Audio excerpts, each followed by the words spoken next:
passa verso il voto che prima o poi arriverà. Nel bagno di folla per Matteo Salvini alla festa della Lega di Conselve non mancano i messaggi alle altre forze politiche e così anche Forza Italia e Silvio Berlusconi finiscono nel mirino del leader leghista. Oggi l'essere attaccato sia da Renzi che da Berlusconi mi convince che siamo l'unica vera, reale forza di cambiamento in questo paese, quindi andiamo avanti come treni. Poi se vogliono occupare le poltrone per qualche mese senza far nulla, ne renderanno conto agli italiani.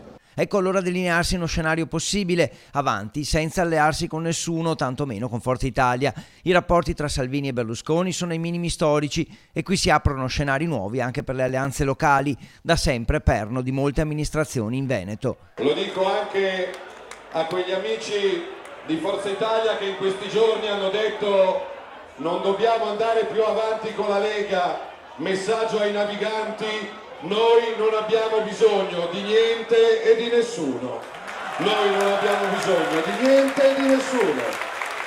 Se siamo usciti da un'alleanza perché non ci facevano fare le cose, non è che entriamo in un'altra per non fare le cose. L'ultima cosa che ci interessano sono i posti, le careghe. Voto dunque come unica soluzione possibile. È uno spettacolo squallido che va avanti da giorni e giorni e giorni.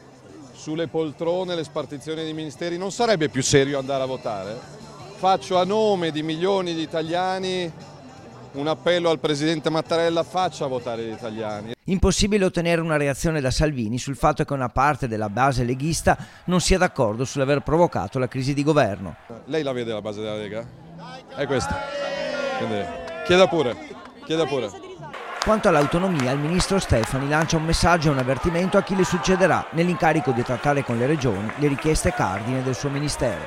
Ricordati che quando il popolo si è espresso è un potere quasi costituente.